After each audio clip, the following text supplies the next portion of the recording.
Hello, today we will answer beginners' questions sent to me. So, the first question was about meditation of Leviathan I did recently. And the person was asking, is this meditation or a ritual?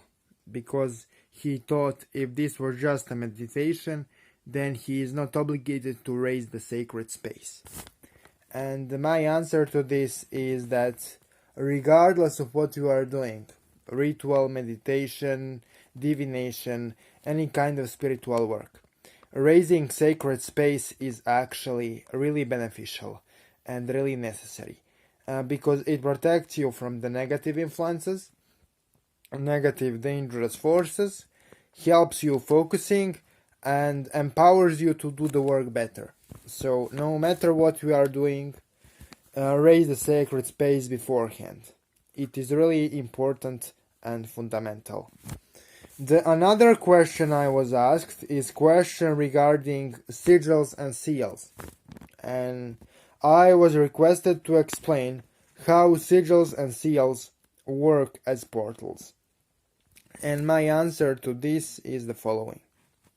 Sigil is a drawing which contains energetic signature of certain spirit, and the seal of the spirit or the sigil of the spirit also represents the pathway to that spirit. So when you are focusing on a sigil in your mind, or when you are focusing on a physical sigil made from certain metal or drawn upon the piece of paper, you are building energetic rapport with the spirit represented by the sigil. And more you focus on a sigil, more you work with it, the bigger will be energetic input you receive from the sigil.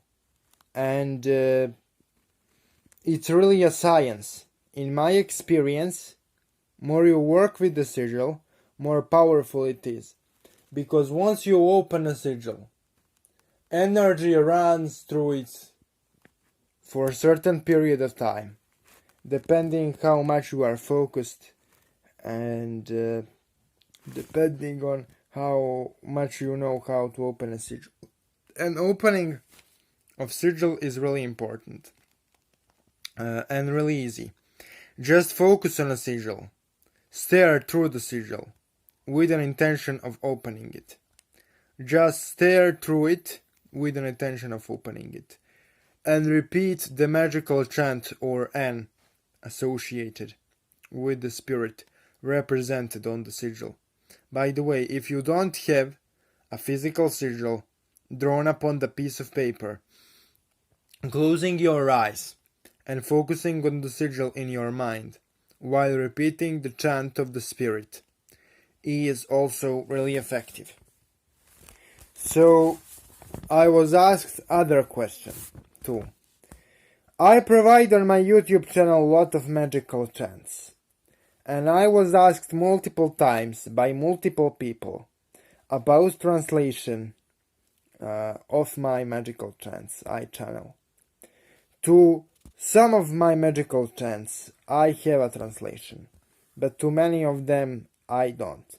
And the reason I don't is because translating them is kinda difficult, since I channeled them, and I will tell you a translation of few of my chants.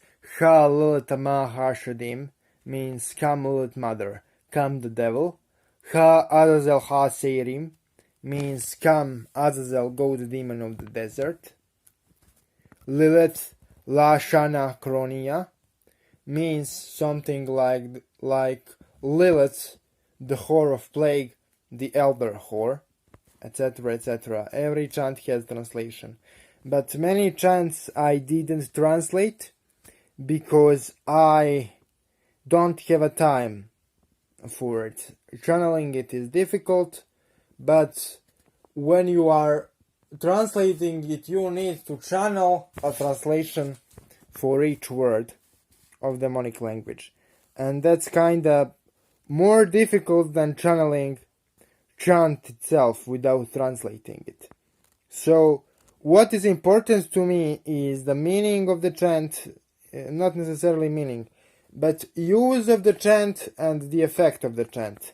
I am not so much interested personally in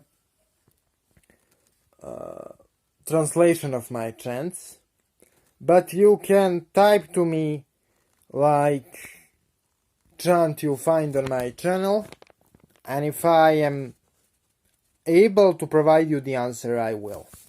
So, another question I was asked is how we can avoid giving contradictory statements to the spirit.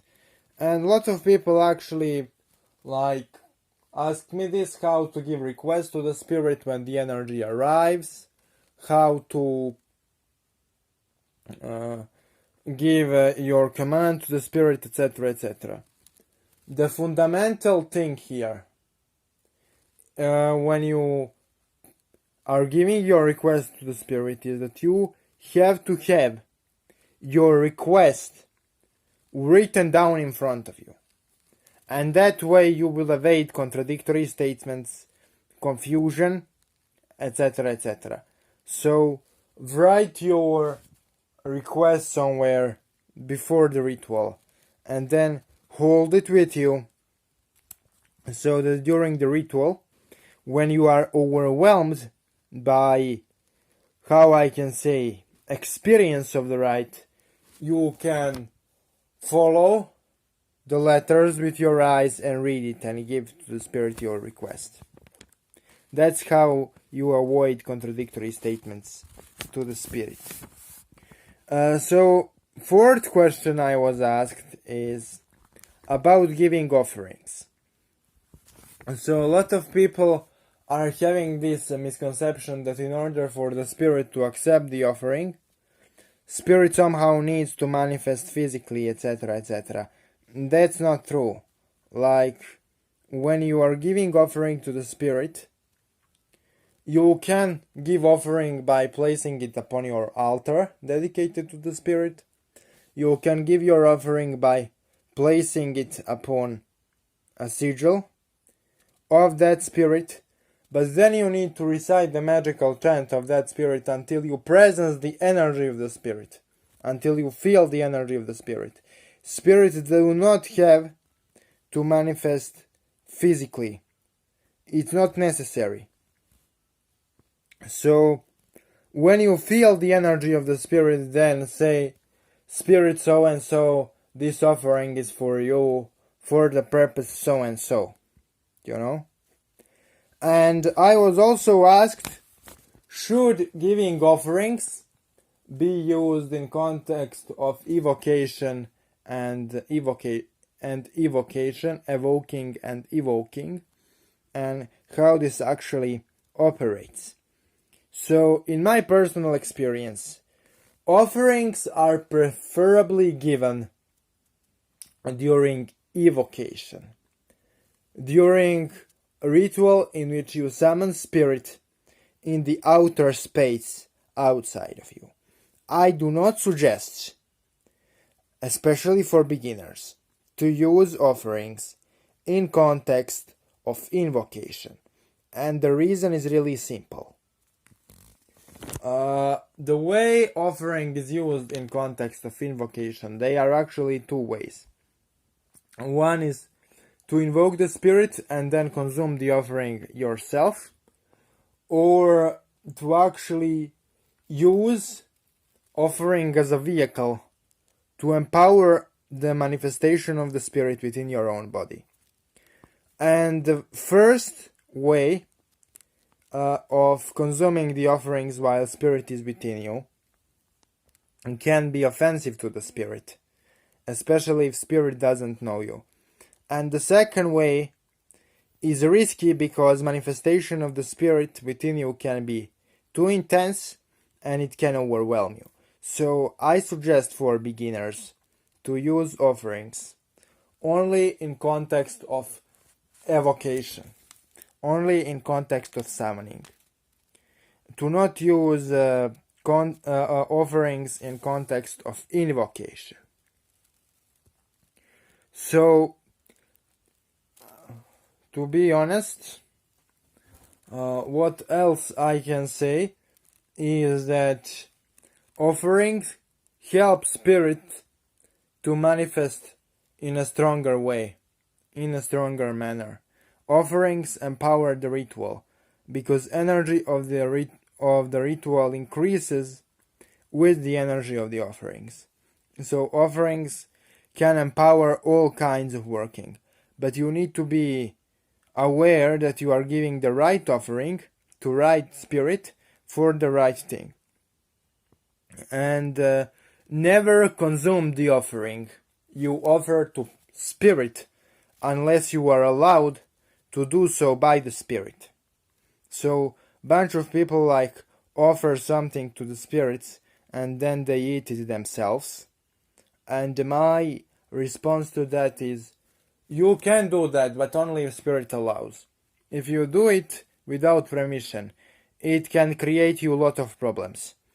And the fifth and last question I was asked is about demonic hands. A lot of people asked me why I doesn't use and do not use traditional demonic hands in my personal practice. And my answer is that I prefer using channeled magical chants, because channeled magical chants, through the process of channeling them, I become more powerful. And I always found that my own practice is the best when I use something which was channeled by me. But in regard to demonic hands, I used a bunch of them in bunch of rites, and they are effective. The only N I spoke against was the N of Lilith, and I will probably film a video about why this N shouldn't be used in the future. I tried a few days ago, but the video was banned by fucking YouTube, so it was removed. But I will refilm that video and send it to you guys. So that's everything I have for this video for you. I hope I answered a bunch of questions beginners ask me, and I hope you benefited from this. And thank you for your attention.